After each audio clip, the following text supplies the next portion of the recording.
...1985 911 Coupe. The car was used as a track weapon by one of our good friends and clients for some time. Upon inspecting the car, doing a bore scope, doing some other checking on the engine, the determination was made early that the engine just would not do. We had to, at the last moments, procure another power plant for the car. A week later, I had an engine in a crate coming from California being shipped out here. And right now that engine is sitting as a 3.8 liter. It's an M64 motor, came out of a 964. A Porsche engine, obviously, that's going back into the car. The transmission, obviously the 915 that came with that engine, although a wonderful transmission, we decided early on that we wanted a G50. Well, a G50 doesn't necessarily fit inside of a G-body, so that requires some modification, a little cutting, a little splitting, but luckily I also have some of the best machine shops on hand, and they got that for us done as well.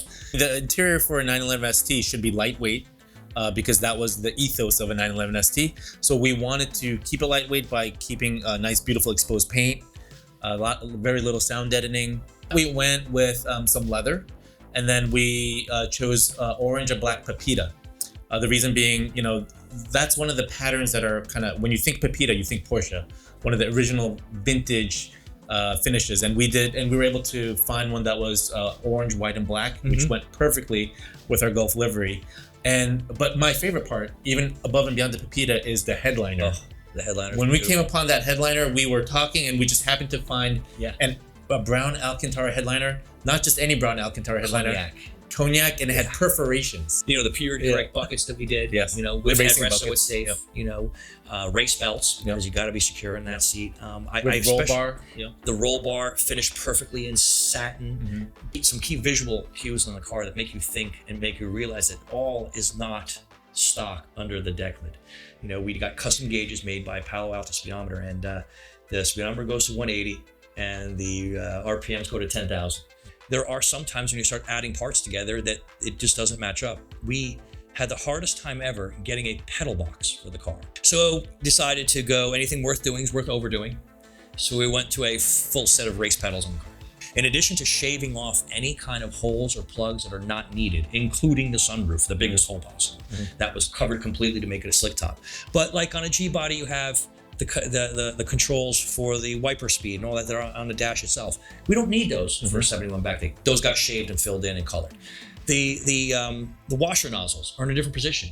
We made them to 71 spec. A lot of times that's ignored. No, we went that as well. And that's where Matt also said, we need a dead pedal in the car. He was able to fabricate something for the car. It got finished with the car. It looks like it came with the car. Yeah. Just like how we nickel plated every single bolt, washer, and nut. Yeah, electroless nickel on every piece of hardware, on the window frames, on the light surrounds, the mirrors, the door handles.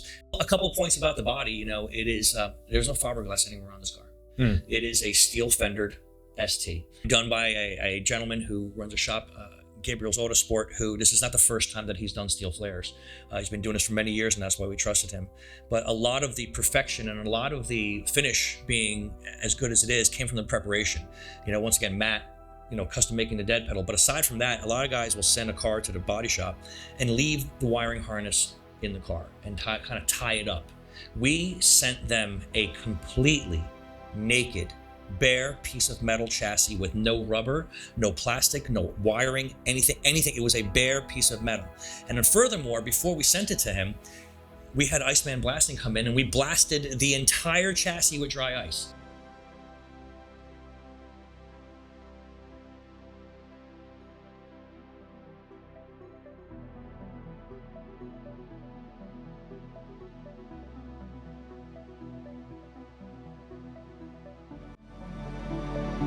Custom wheels to match the ST setup with the Fuchs up front and then many lights in the rear, except modernized. We upped the size of it so we can fit modern Porsche brakes underneath it, combined with a 935 inspired suspension.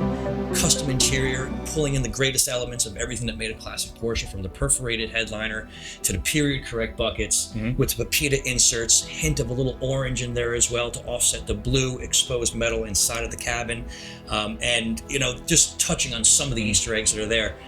Your design of the stripe up front using the golden ratio, all these little conversation points in the car are meant for exactly that. If it was not for the brains of Russ and Matt there, I think that me and you would have been lost in parts catalogs. Yes. Right? So imagine.